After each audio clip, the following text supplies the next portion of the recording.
Hello, everybody. Welcome to another episode of the Webdelics Podcast, where we're on a journey to find out the truth about psychedelics and plant medicine, get rid of the myths, and change the narrative.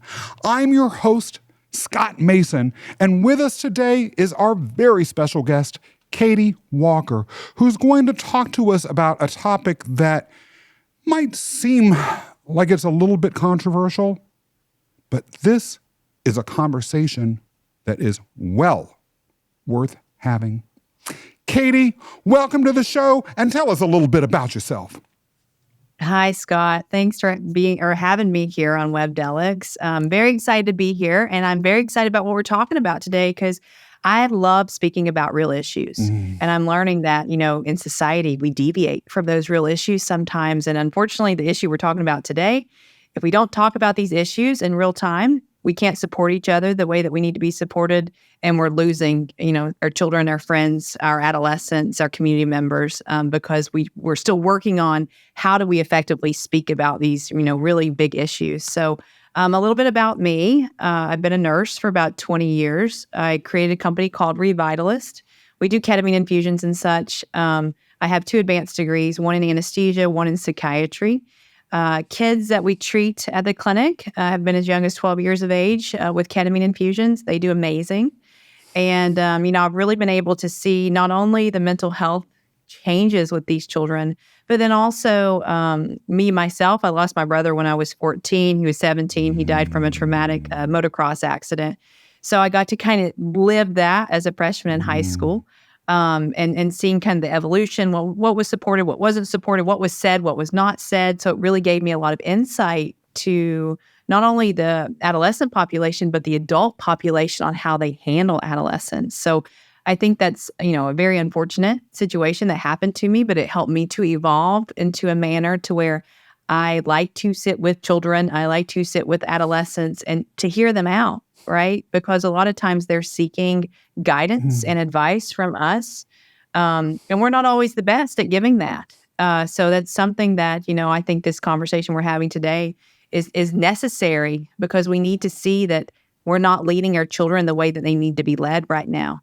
And unfortunately, that's causing them to feel isolated, sometimes betrayed, sometimes like they have to guide themselves. And then, and it's leading to suicides. So I'm happy to be here and ready to speak about these real topics. What a great way to introduce yourself. And that last sentence that you said, you're ready to talk about real topics.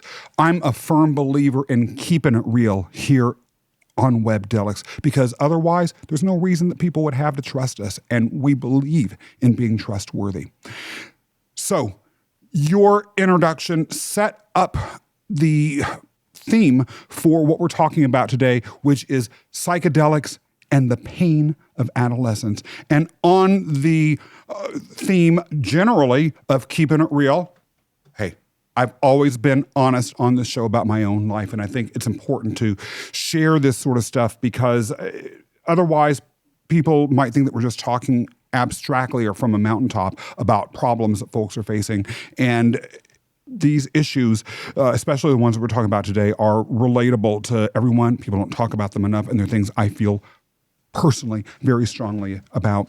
As I've mentioned earlier on this show, the home situation that I had as a child and as an adolescent was chaotic. And not only that, being honest, I was a skinny, bookish boy who was geeky, shy, and got beat up a lot.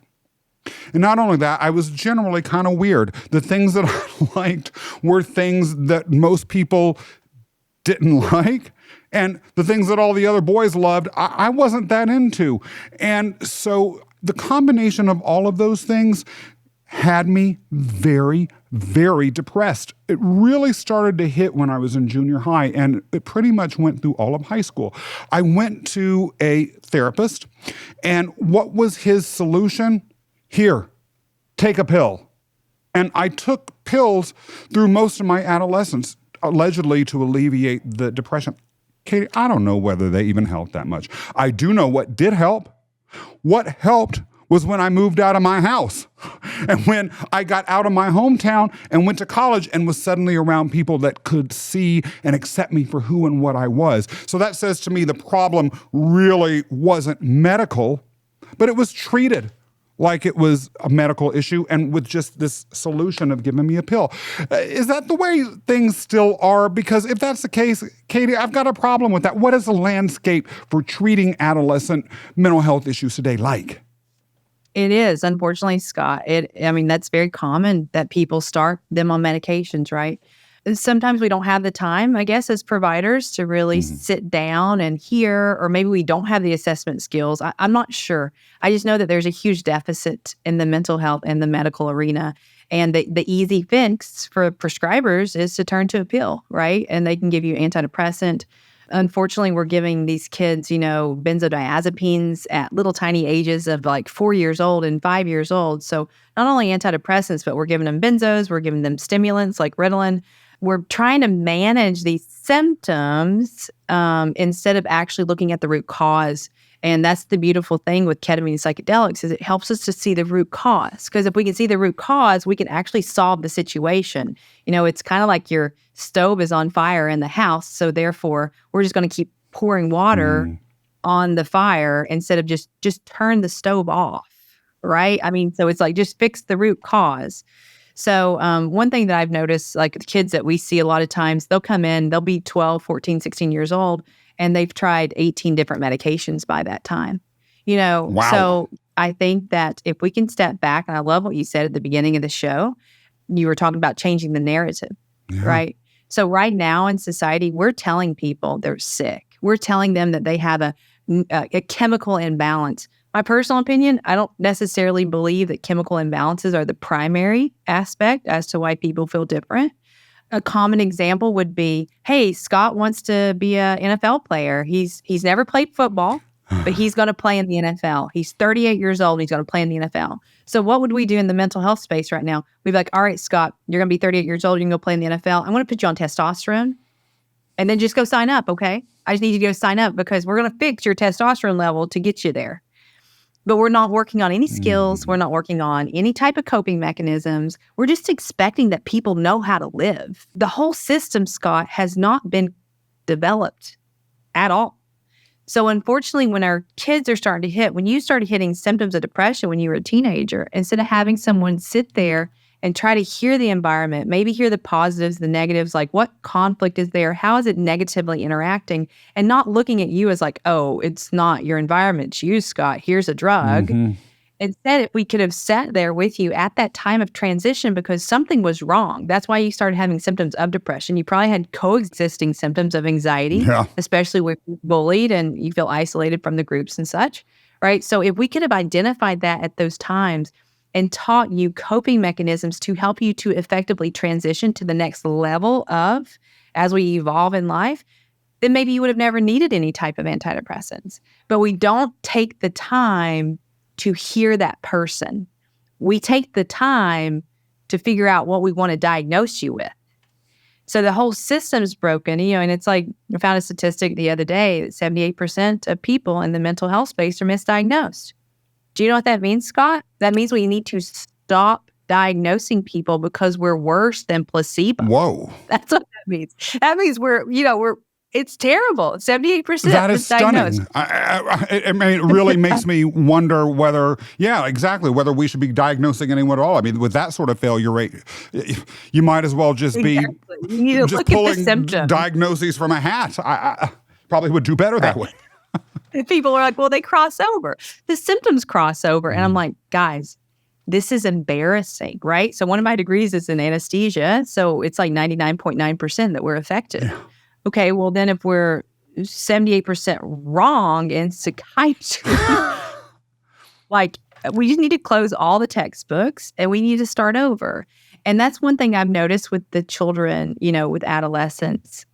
One, most adults are scared to death to talk to adolescents, especially providers. Why? I don't know, Scott. I really don't know. I was trained with the anesthesia world. I was trained to do pediatric anesthesia as well. So I've always been comfortable with kids. But it's like, did we forget that we were once a child ourselves? We've all lived that path. And it's like, why can't we go and sit down? And then the other thing that, is highly frustrating to me is when adults look at kids and they go, something's wrong with you. What's wrong? What's wrong with you? So as an adult, I'm asking a child who doesn't know half the experience of life that we know yet, I'm asking them what's wrong with them. And when I'm putting it in their shoes, so therefore, like, I'm attacking them, I guess, to a point. But like, as an adult, we're supposed to be their mentors. We're supposed to sit with them and walk with them. And we're not doing that very effectively. Well, one thing, though, that comes to mind when you talk about ketamine in particular, going right to the root causes, is that I felt cynically, and I bet everything I've ever thought of in my life, someone else has thought of first. And in addition to betting that, I bet that a lot of other kids that were in therapy or have been getting antidepressants or anti-anxiety drugs or any other sorts of diagnoses during their childhood or adolescence, I bet a lot of them thought has been, well, the people who are in control of my life are the ones making me depressed. If I have, for instance, a parent with an addiction issue, or if I have a parent who is abusive, or if I have a parent with a personality disorder, or any of the other host of things that might cause the home environment or the personality development of a child to become problematic, those adults are at the same time in control of their care.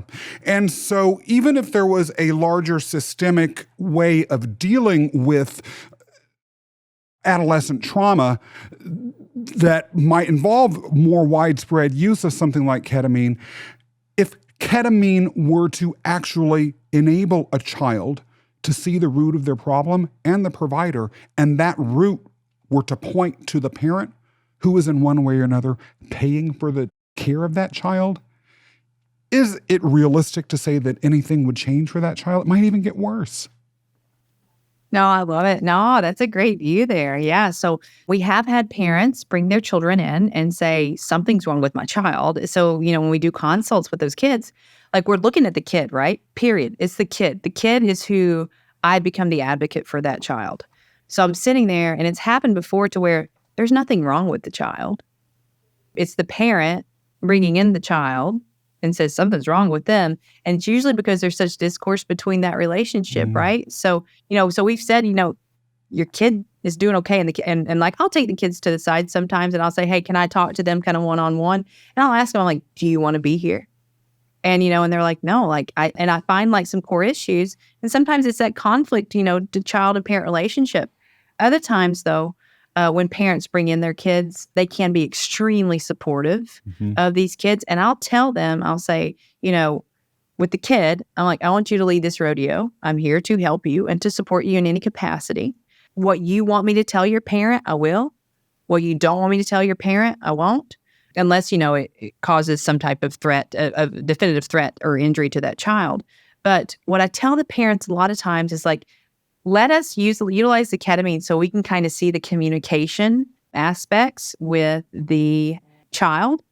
And then if we can see the communication style and aspects with the child, then a lot of times it's the communication we can work on with the parent as well. So it's definitely a unit piece there if you have two bodies, that want to participate. But the kids, Scott, one thing I've noticed with kids, especially with this from the suicide perspective, is when our kids aren't sleeping at night, they have a higher risk of killing themselves when they're not sleeping at night. Really? Yeah. And that's a question that we're not asking kids, necessarily. Like, a lot of parents will say, oh yeah, my kid doesn't go to sleep. And when I was growing up, I'd stay up till 2 or 3 or whatever else. Of course. Exactly. Right. It was a competition to see how late you could stay up. But now it seems that I personally feel that we're filling these kids' heads full of so much data. If it's iPads or TV or YouTube or whatever else, or, FaceTime, all this data. And I know people will say social media, and I understand social media can be negative, but I think it's a lot of data that we're giving these children, and we're putting them in sports, and we're getting them to do all these grades and all these other things. And they're processing at speeds that their little brains aren't able to effectively process yet. So literally they don't know. It's like, just drop it. Like they can't. So therefore at nighttime, it's like when they start processing, when they're trying to go to sleep, and it's almost like their guard's down and they don't know how to turn their brain off. So, we're not teaching our children how to meditate, how to do yoga, how to do breath works. We're not teaching them any of those skill sets. We're pushing them and pushing them and pushing them constantly until they're literally breaking.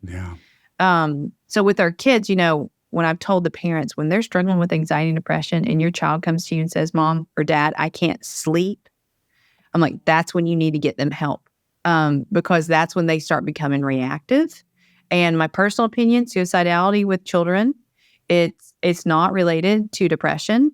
I think it's more so related to an ineffective coping tool to where they just want it to be over. And that's the only way they know to escape the situation, because we're not teaching them other skill sets right now.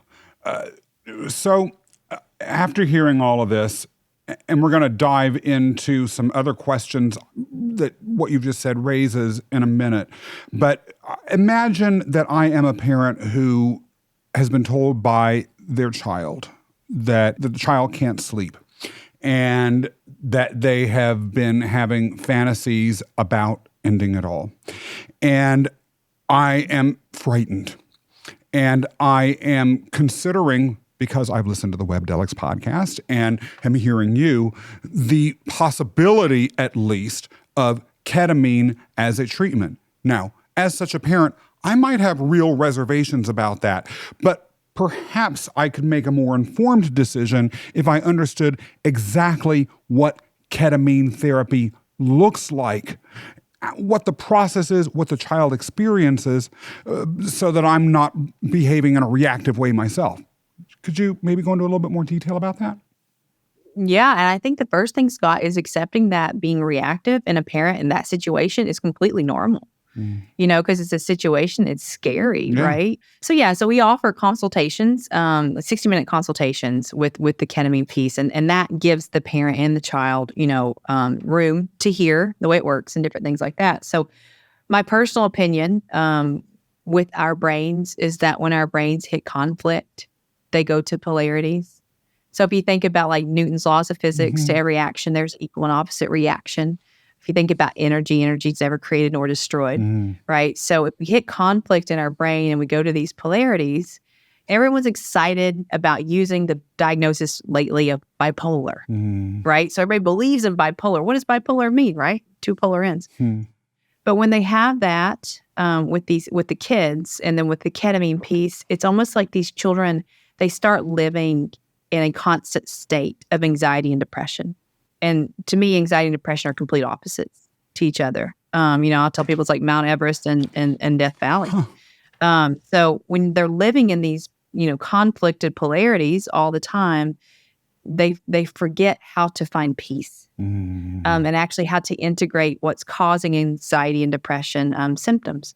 So what ketamine does is ketamine will actually put the brain, it stimulates new pathways of the brain and different things like that with the traditional sciences that we're seeing.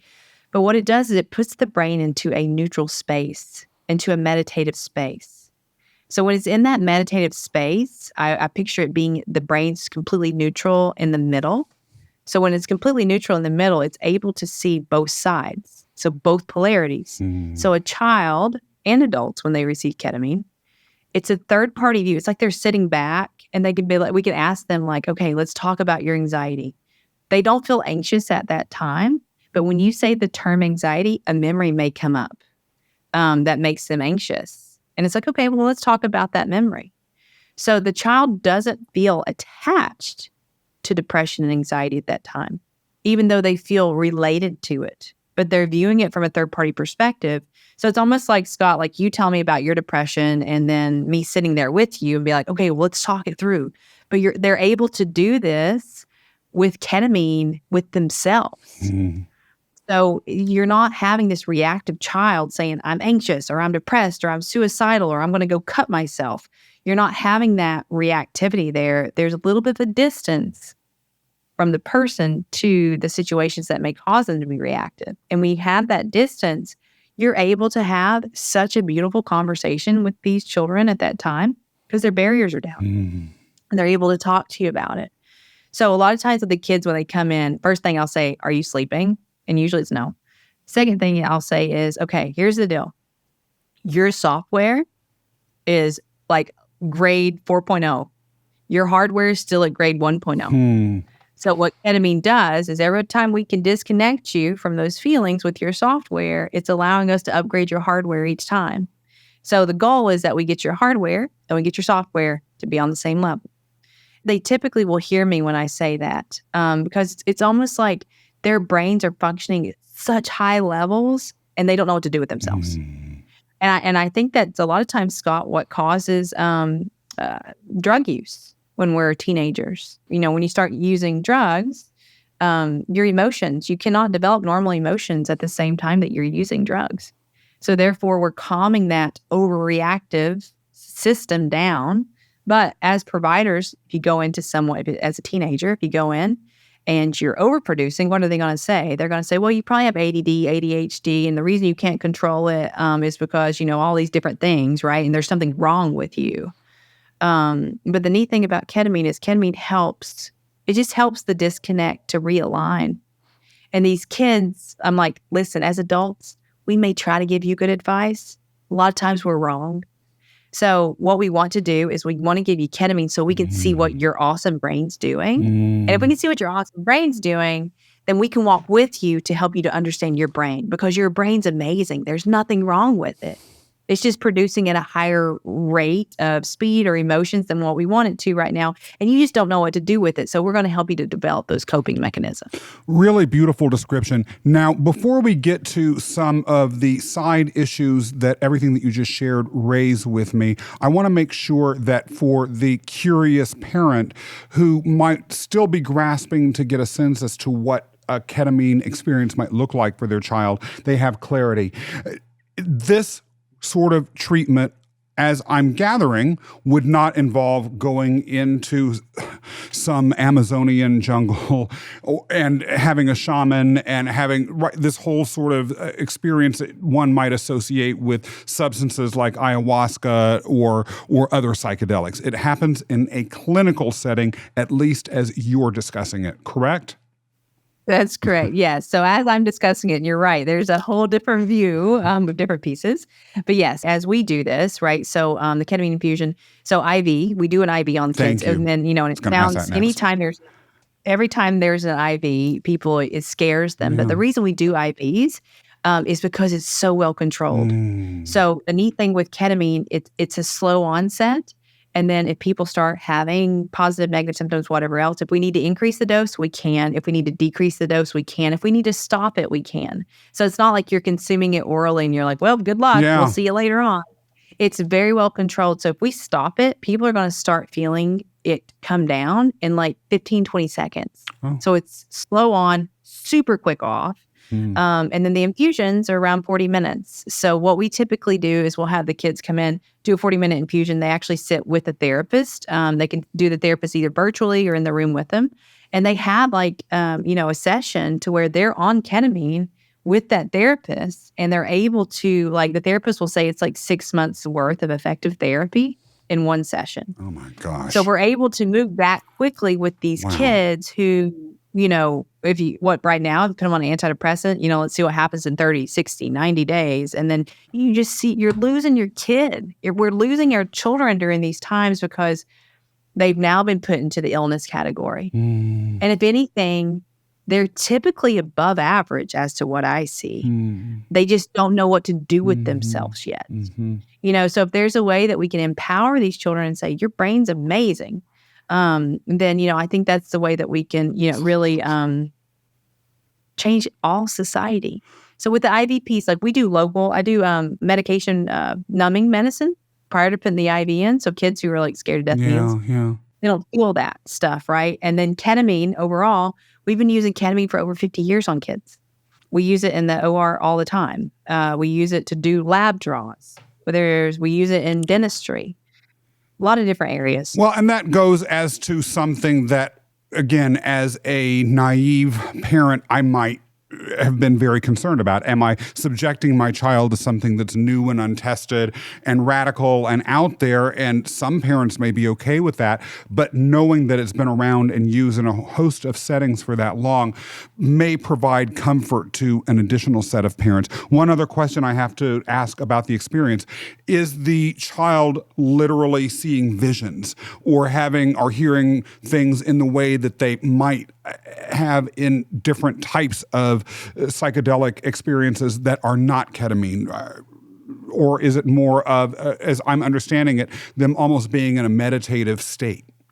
That's a great question. And this is something that people need to understand actually with all the psychedelics, because we like to put the terms psychedelic, hallucinogenic, and dissociative together. And they're all very different, right? So a psychedelic is just, a mind altering, right? So it just alters your mind state. Ketamine does offer that.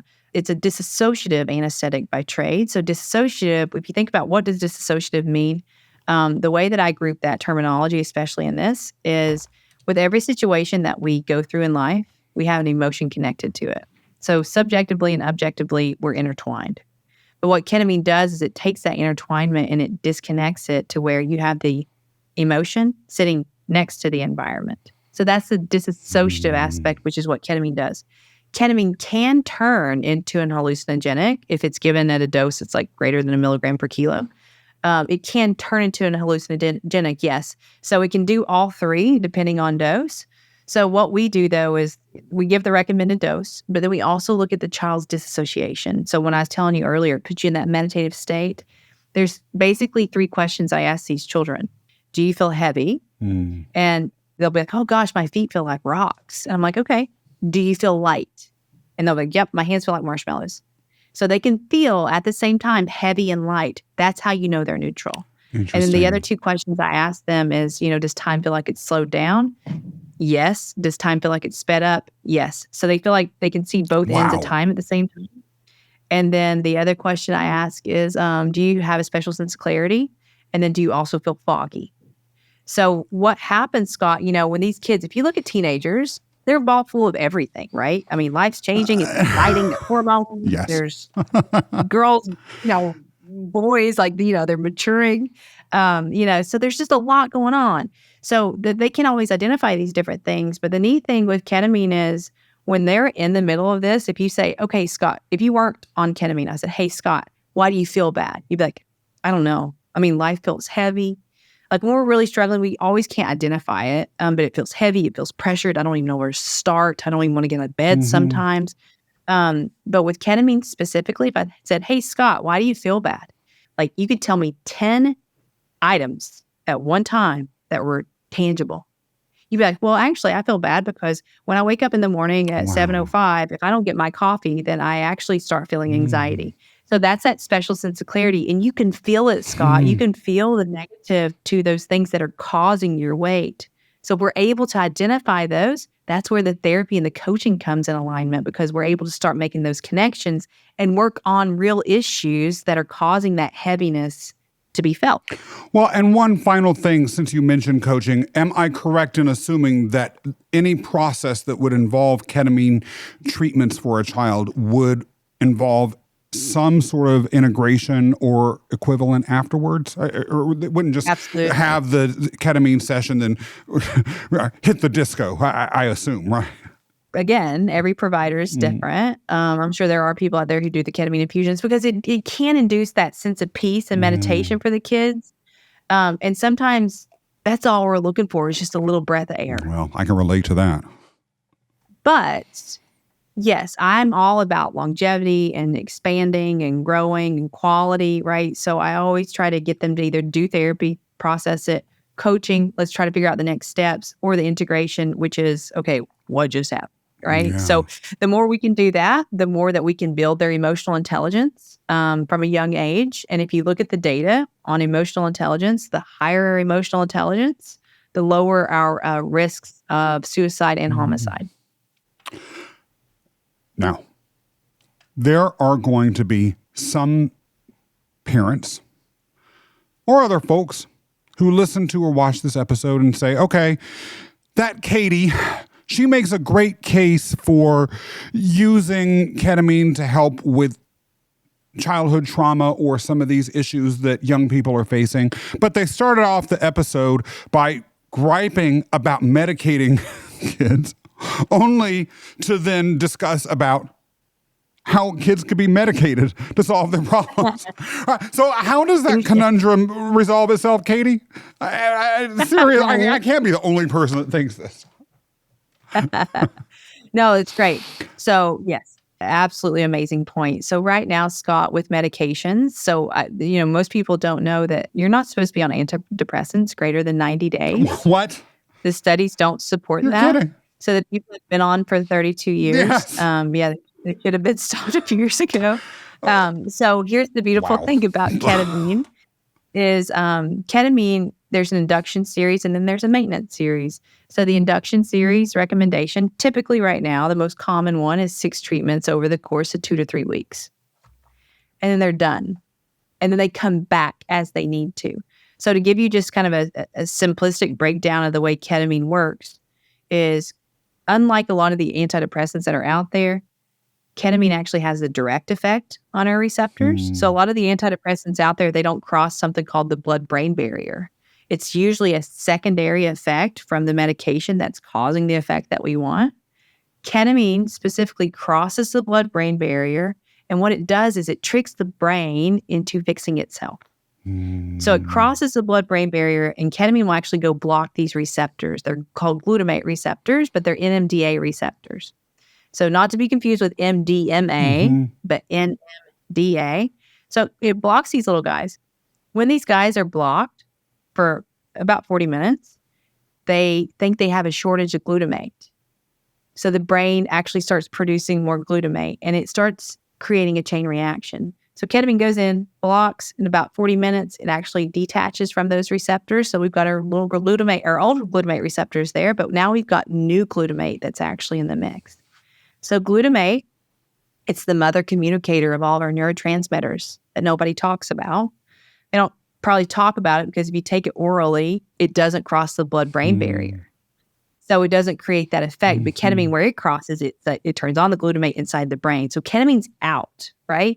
So glutamate then stimulates something called BDNF. BDNF is called brain-derived neurotrophic factors. That creates all the new growth in our brain.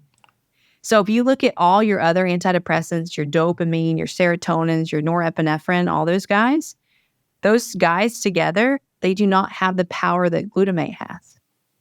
So the process that ketamine goes in and temporarily starts, it goes in, turns on a light switch, gets out, then glutamate starts the chain reaction that creates all this new growth. So if you look at the brain, if you think about, Scott, the way that you grew up in your environment, Yes. My environment, your environment, there's situations that we live in life and our brain holds on to those different pieces and we duplicate those. That's why we have triggers. That's why we have repetitive patterns and things like that, because it saved us at that time.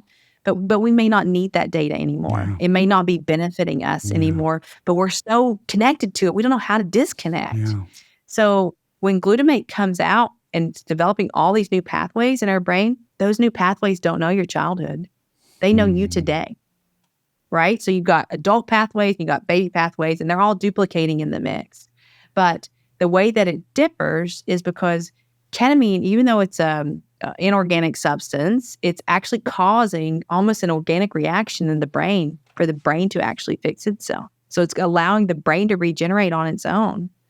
And the medications that are out there right now that we get on, they're just constantly blocking, suppressing symptoms, right? So it's not allowing the brain a chance to fix itself. It keeps putting Band-Aids on it. So one of the beautiful things about ketamine is if we can start fixing, if we can see what that root cause is, we get people off their medications all the time, Scott. Antidepressants, benzodiazepines, narcotics, gabapentin's a huge one. And I know gabapentin, everyone thinks that one's kind of a benign medication, but there's data that came out that says that it's causing cellular apoptosis, which means that it's actually causing our cells to explode, right? So gabapentin is a drug that everybody, they just, oh yeah, it's fine, here, take this. But there's so many medications because we're seeing how amazing our brain is. So that's kind of the difference with ketamine. Ketamine, we're using it as a medical intervention. in order to get people back to the root cause to say, listen, our brains have all these receptors. Our brain can regenerate. We just got to get it in the right mindset and the right environment to optimize it, because it's an amazing computer system. And for us to be sitting there giving drugs to suppress this computer system that knows way more than what we do, instead of learning how to work with the computer system, we're seeing it's not working. So that's the difference. Yeah, we're giving a medication to stimulate an organic response versus giving medications daily to suppress these children, because these children don't need to be suppressed. They need to learn how to walk in their shoes that they were given. It's like, learn to play with the cards that you were handed. And that's what ketamine and psychedelics allows us to do with these kids. Well, and between that last statement and a statement you made earlier about time urgency, it reminds me of something that happened in my life when I was younger that really has affected me to this day. When I was in college during my freshman year, I had a friend, and I won't give her name now, but she was a lesbian. Her family had an issue with her lesbianism. They made that issue abundantly clear. And before she was even 20 years old, I found out that she had gotten into a car in her parents' garage and shut the garage door and turned the car on and gassed herself to death. Yeah. She was such a lovely person, Katie. She meant so much to me. And when I think about like going to her memorial service, I couldn't stop crying. I had dreams about this for months afterwards. And look, that was more than a day or two later, and I've never forgotten her, if for no other reason than time was of the essence. What if whatever she was battling related to her sexual orientation, that she didn't have the ability to press on any further? What if that time hadn't passed? What if she had been able to deal with that earlier, before the day she decided to get in her car and shut that garage door? Things could have been so different.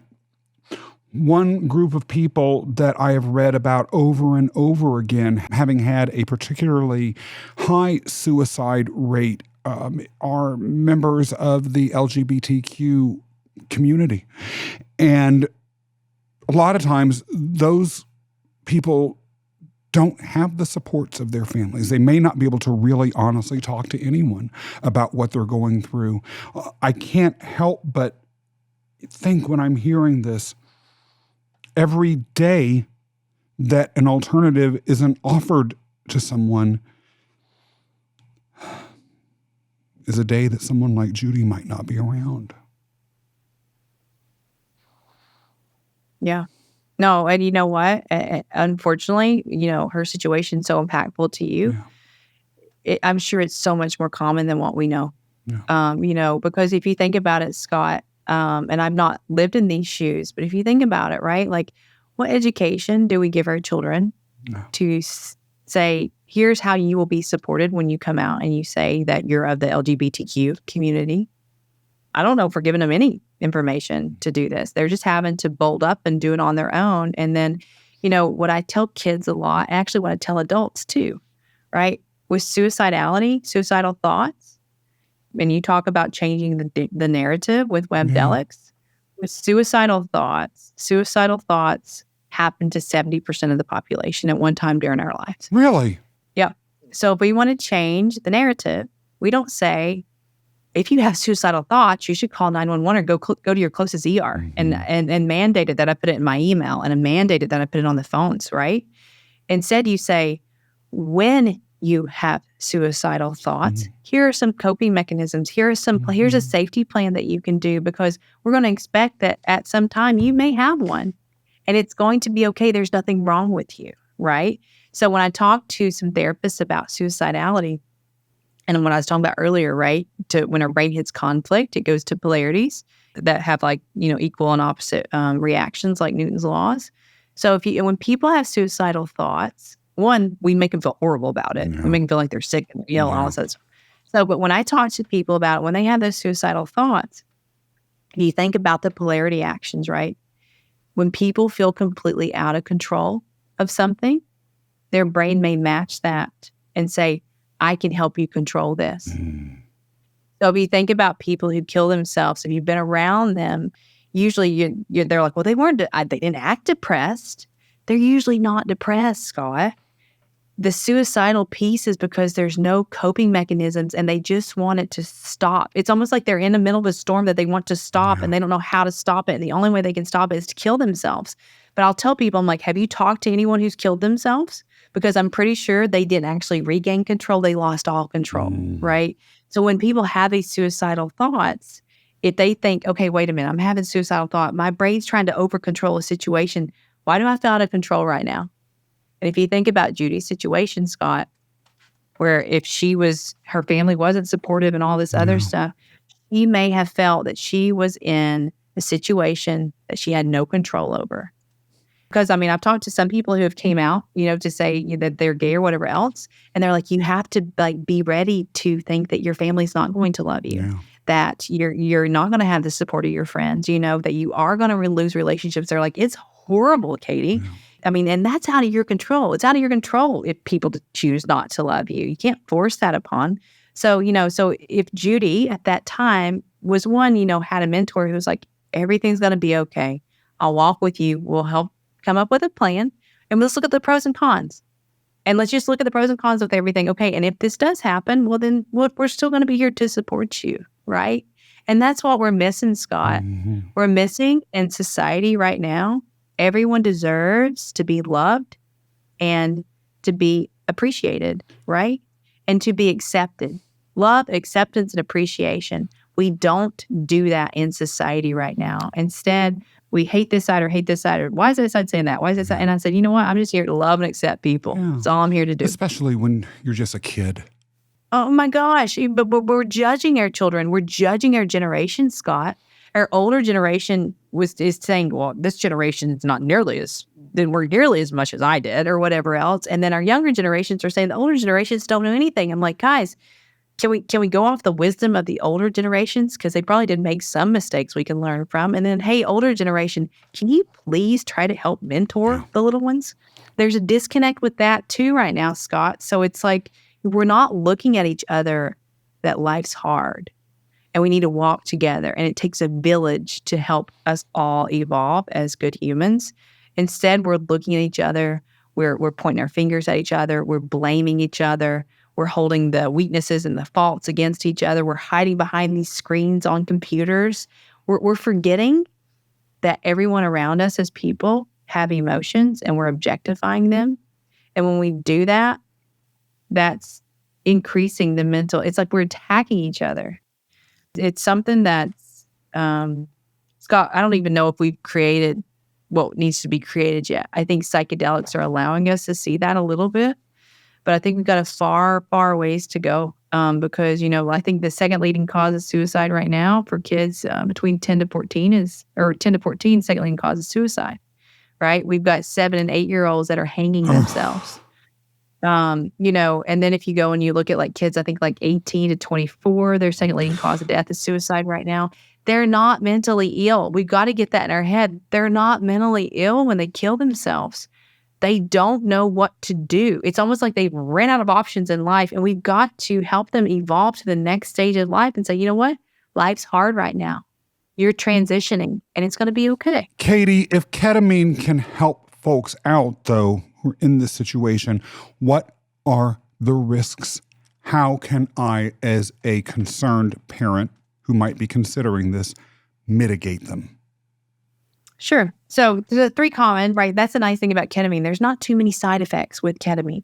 You got nausea, headache, and then an increase in your blood pressure 10% from the baseline, all of which we preventatively look at and try to prevent. The biggest thing with ketamine that I've noticed is not typically listed as side effects, but say, Scott, if there was something that I was dealing with 10 years ago, say if I had OCD 10 years ago, but I stopped it, or if I used to drink 10 years ago and I stopped. One thing I've noticed is that some of those behaviors, and it would happen with adolescents too, some of those behaviors from earlier times that I just suppressed may come up to the surface. And the parents will be like, this is the way they used to act like 8 years ago, not today. And I'm like, that's okay. Like they suppress that and it's actually coming to the surface again. And we can actually learn to integrate it. Because if you don't integrate these things, they don't go away. If you integrate them, they neutralize. So the biggest thing I think for parents with their children is to make sure that they have support systems. They're trying to figure out what their computer system's doing. Right.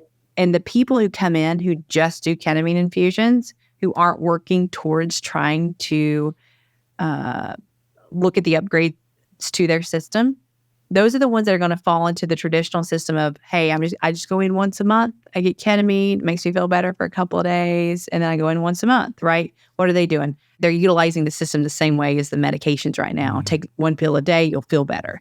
The people who come in to take ketamine, who actually work with the therapy, who journal, who look at the breath works, and who do all these different pieces, they're not only working with the medicine, they're actually working with their brain as well. So they're helping to produce these more positive pathways. They're actually decreasing the hypervigilance of their sympathetic nervous system. So some kids, they'll slam their head up against the wall and the parents are like, I don't know what's wrong with them. And I'll talk to the kids who slam their head against the wall and we'll talk about it. But like he was like, I was numb. So if we can get those words out of them, from ketamine and help them to start leading and guiding themselves, I think that's the biggest thing, Scott, is these kids need to have support around them in a very non-judgmental way. And now parents who take their kids to get ketamine, I commend you, because there's a lot of parents that are scared to death. Yeah. And unfortunately, if they don't take their kids to get ketamine, sometimes those kids die, right? So, and then that hindsight's 2020 where you have, whatever questions on your decisions. But yeah, I would say, ketamine is one of the safest drugs out there. It's on the World Health Organization's list of essential medications, to where every country in the world has access to ketamine. So we utilize it, with anesthesia and such. It's such a short-acting situation. It's not like you're putting your kids on a drug that's going to start affecting them in 6 weeks. You got to watch them every day. And Scott, if you look at antidepressants, every antidepressant out there, for the most part, I won't say every, very high percentage of, they all have something called a black box warning. And the black box warning is a warning that you have to, under the FDA, you have to tell the consumer about. And these antidepressants actually increase your risk of suicide. I'm thinking of commercials we see on TV where they're solving some minor problem, and the risk is everything from stroke to death to rashes to limbs falling off. When we change the narrative, especially with ketamine, especially with all these other drugs, in our mindset, Scott, we don't need to say, what are the benefits? Instead, we need to say, what are the risks? Because if you look at the risks of ketamine over the risks of every other oral medication that we're consuming right now for mental health, the risk of ketamine is, who knows, maybe 95% chance less, as compared to all the risk for all the other substances out there. So with anesthesia, you always look at risks, then you look at the benefits. And right now, society's taught us you look at the benefits of the drugs, and then you look at the risks. No, you don't. So ketamine has like 3 primary risks. All the other medications out there, when they list those commercials, they go so fast, I can't count all one time. I'm pretty sure it's about 68 risks. Yeah, it's always terrifying because they're reading through it so fast. And it's also sinister because it makes you think that they're trying to hide what all of these dangers are by yammering away. Absolutely. Yeah. Katie, I think that if there is one final takeaway that I have in closing out, it is exactly what you just said, that when we think about ketamine as a potential treatment for traumas associated with adolescence, focusing on risks versus benefits in the first instance is a smart and radically different approach, but one that may help save our kids' lives. Katie, where can people find out more about you? So I'm around, you can go on the website and type in Katie Walker, typically, and there's some video about me somewhere. I think starting there. Revitalistclinic.com is, one of our clinic websites, and then revitalist.com is another. But yeah, we're working to try to, have a nationwide presence to where we can increase the access to these kids. And I think, Scott, another thing to keep in mind when thinking about ketamine and thinking about our adolescents' constantly evolving brains, It's an intervention that we're doing to get their brain to another level, and another intervention to get their brain to another level. These medications that we're putting them on, these are lifelong medications. They're not telling your child to evolve. They're telling your child to stay in the box that they are in. It's not a fair chance at life for these kids that are being put on all these medications. So if there's an intervention that we can do that takes them to a different level to where they can increase their emotional intelligence, why not? So I'm personal opinion, ketamine, adolescents should be the first line of treatment when their children start struggling with anxiety, depression, and suicidal thoughts. It needs to be the first line. And I really think that we would save a lot of lives that way. As a final takeaway, that's a bold statement. But like we said at the beginning, these conversations have to be had. Katie, thank you so much for being on the show today. For those of you who are listening or watching, keep tuning in, because in upcoming episodes, the conversations are going to be every bit as compelling as this one and challenge some of the fundamental thinking that you have on a whole host of topics. Some of these episodes are about topics like how psychedelics can help with burnout, how integration and why integration works and is so important. And as a companion piece, perhaps, to this episode, how us jaded old adults can use psychedelics to bring out our own inner kid. If you've enjoyed today's episode, be sure to tell everyone that you know about what we're doing, and then leave us a 5-star review on your favorite audio channel or some comments on YouTube, and be sure to subscribe wherever it is that you listen to or take in your podcasts. Also, don't forget to follow us on our various social media channels, TikTok, Instagram, LinkedIn, Facebook, as well as YouTube. And then make sure that you go to our website, Webdelics.com. That's Webdelics.com, and sign up to our blog for the most trusted, reliable, and objective information about psychedelics and plant medicine on the entire web. And then, after that's done, be sure to come back again for another episode of the Webdelics Podcast.